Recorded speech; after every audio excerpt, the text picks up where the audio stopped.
Oi, pessoal, tudo bem? Aqui para mais um Direito com Elas, mais uma aula do nosso mini curso de Direito de Família. Hoje falando sobre os regimes da comunhão universal de bens e do regime da separação de bens. Vamos lá?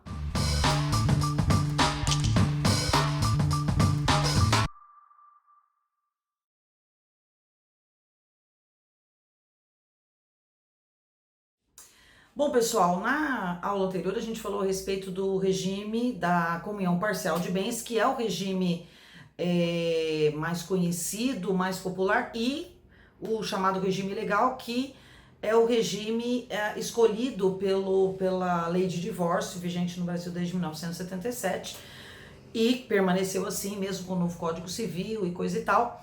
E por isso o nome de regime legal. Então, se o casal, quando vai no cartório, leva os papéis, os documentos e tal, para se casar e não escolhe outro regime, o regime que vai vigorar entre eles vai ser o regime da comunhão universal, da comunhão parcial de bens. O regime da comunhão universal era o regime vigente no Brasil antes do advento da lei do divórcio, que introduziu também o regime da comunhão parcial de bens, né? Então, por isso que muitas vezes, agora nem tanto, a gente não coloca muito, mas antigamente nas nossas petições de divórcio, a gente costumava colocar fulano e fulano casados sob o regime da comunhão universal antes da lei 6.515 de 77 e tal, que era de divórcio. Então a gente fazia menção, porque quem se casasse antes dessa data, o regime era da comunhão universal de bens, sem necessidade de pacto antinupcial.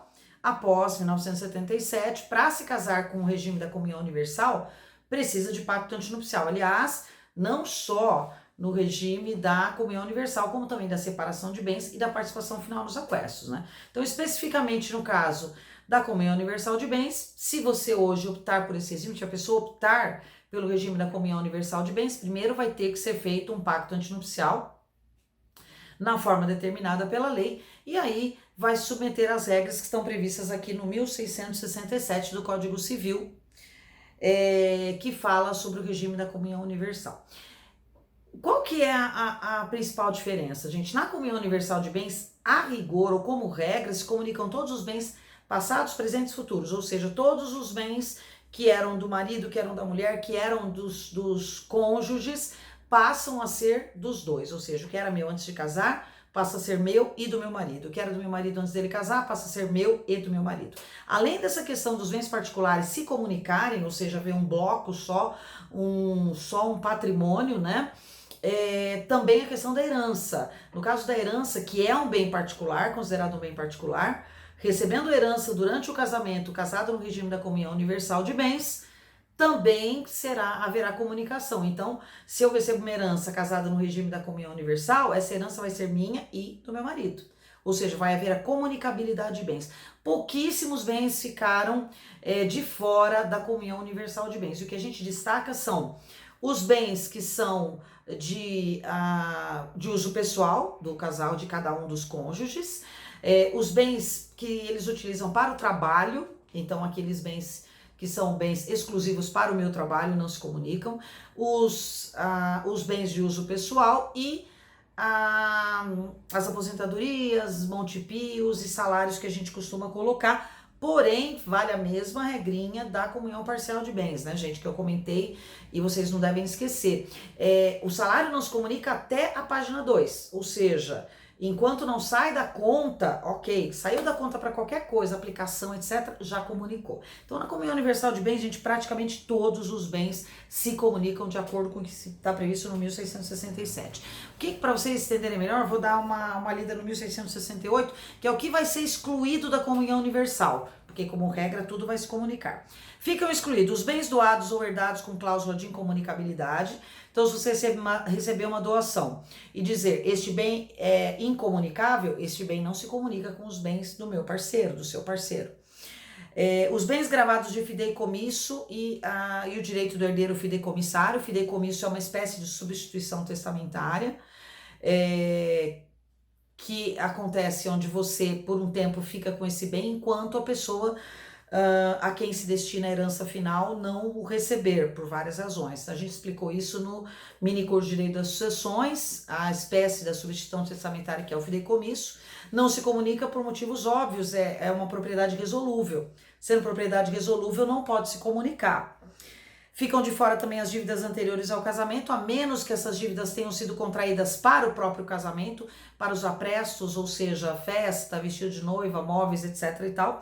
Aí também elas vão entrar. As doações antinupciais feitas por um dos cônjuges ao outro, com cláusula de incomunicabilidade, mesma regrinha dos bens doados. Então são pouquíssimos bens que não vão se comunicar nessas questões, né? E aí, no inciso 5, os bens também mencionados no artigo 1659, que são isso que eu falei para vocês, salário, os bens de uso pessoal e os bens que são de trabalho. Fora isso, tudo vai se comunicar. Então, são bem poucos mesmo os bens que deixam de se comunicar na comunhão universal. Então, tudo vai se comunicar, é amor total, assim mesmo, demais, confiança absoluta, o que é bem difícil, né? Com relação aos bens móveis, obviamente, né, mais ainda do que no regime da comunhão parcial, se tudo vai se comunicar, pouco importa quem foi que comprou antes do casamento ou depois, que os bens móveis vão se presumir sejam do casal.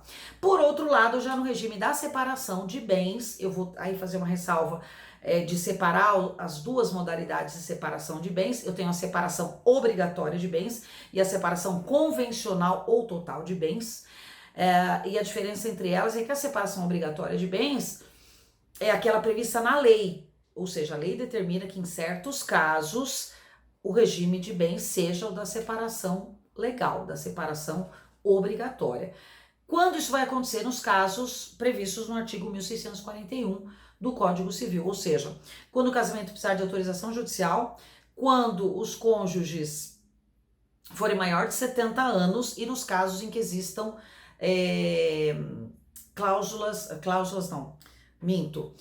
nos casos em que você existir situação de causa suspensiva do casamento, que a gente já tratou em aulas anteriores sobre as causas suspensivas do casamento, que é tipo, não fazer a partilha quando o cônjuge falece, não fazer a partilha quando existe o divórcio no casamento anterior. Então, nesses casos onde a lei diz que tem que ser a separação obrigatória de bens, não tem jeito. Então, por mais que as pessoas queiram outro regime, a lei não admite. Então, na separação obrigatória, não há escolha do casal, a lei determina. Essa é uma situação. A outra situação é a separação convencional ou total de bens. Na separação convencional de bens, que é essa aqui prevista no artigo 1687, o casal vai decidir juntos, de comum acordo, que querem o regime da separação de bens. Então, um casal normal, com idade dentro do que a lei permite, e eles, por vontade própria, eles vão adotar o regime da separação de bens. Para esse regime de bens, também será necessário o pacto antinupcial, né? Então, faça o pacto antinupcial e coloque-se o regime da separação de bens. Quando acontecer o regime da separação de bens, gente, o inverso total da comunhão universal, nada se comunica, nenhum bem vai se comunicar neste regime, ou seja, tudo que era meu antes de casar continua sendo meu, tudo que era do meu parceiro, do meu marido antes de casar, continua sendo dele, tudo que nós comprarmos depois do casamento, quem comprar é o dono. Isso aí gera uma série de situações difíceis, né, para as pessoas por conta disso. Então, comprou um imóvel, se não for no nome dos dois, pertence a quem comprar. Então, é muito importante que na aquisição de bens isso seja resolvido e ver quem vai pôr dinheiro para comprar aquele imóvel onde o casal vai morar. Se os dois colocarem o dinheiro, tem que vir no nome dos dois o imóvel. Por quê? Porque não existe comunicabilidade de bens, não tem meação. Então, não é que nem na comunhão parcial, né? Comprou o imóvel, pouco importa quem foi que colocou o dinheiro depois do casamento, é do casal. Então, aqui, quem comprar é o dono. Então, isso é uma situação bastante delicada e que as pessoas têm que chegar nesse acordo aí para o regime da separação de bens. No caso dos bens móveis, não havendo a mesma situação dos outros regimes de bens, não havendo comprovação de quem adquiriu os bens móveis, aí vamos ter aí a presunção de que os bens móveis foram adquiridos pelo casal, ou seja, os bens móveis serão divididos aí de acordo com o que guarnece a residência, presumindo que sejam do casal, a menos que haja prova de quem é o dono daquele bem móvel, comprou a televisão, comprou a geladeira, comprou o micro-ondas e aquilo tudo mais. Então, no mais, nada vai se comunicar neste regime de bens, tá? Então, é o regime hoje bem recomendado para pessoas que querem preservar o patrimônio, tem algum tipo de receio, ou tem um patrimônio de família muito grande, muito elevado. O cuidado que a pessoa tem que ter é de consultar um advogado especialista na área de família, porque o fato de eu casar com a separação de bens não impede que o meu cônjuge seja meu herdeiro, ele é meu herdeiro.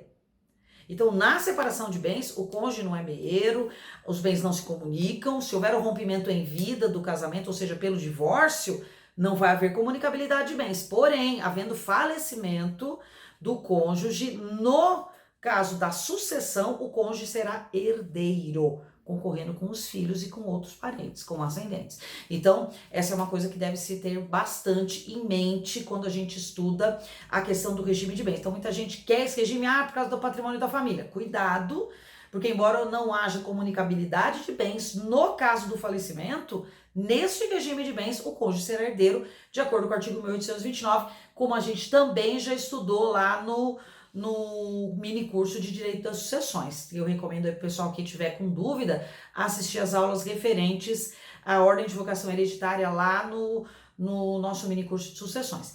Beleza, pessoal? A gente vai voltar a falar sobre separação obrigatória de bens e sobre participação final nos aquestos na nossa próxima aula e destrinchar um pouquinho essa questão da separação obrigatória e desse regime híbrido, né, meio novo, da participação final nos aquestos. Espero que vocês tenham gostado, continuem acompanhando o nosso canal, logo a gente vai começar a fazer algumas lives, aproveitando essa época de quarentena, para vocês também poderem fazer perguntas, participar aí com a gente. Por enquanto, fiquem acompanhando nossos vídeos, são mais de 700 vídeos, quase 800 vídeos que são disponíveis para vocês. Tem o mini curso de Direito das Sucessões, tem os cursos especiais que a Fernanda Macedo fez de consumidor, tem as questões processuais tratadas pela Ana Reale, as nossas novas professoras, a professora Aline, professora de Direito do Trabalho, a professora Adriana, professora de Direito Constitucional. Então, muitas novidades no canal para vocês acompanharem. E não esqueçam, pessoal, sejam responsáveis, não sendo necessário, fiquem em casa, não permitam que o coronavírus, que esse vírus tão perigoso circule e que a nossa curva de contágio fique achatada. Então, fiquem em casa, preservem-se na quarentena, mas não esqueçam que quarentena não é férias, portanto, estudem, assistam os vídeos, procurem se informar e se atualizar. Beleza, pessoal? A gente tem encontro marcado na próxima semana, na nossa próxima aula do mini curso de Direito de Família, tá bom? Um beijo e até lá!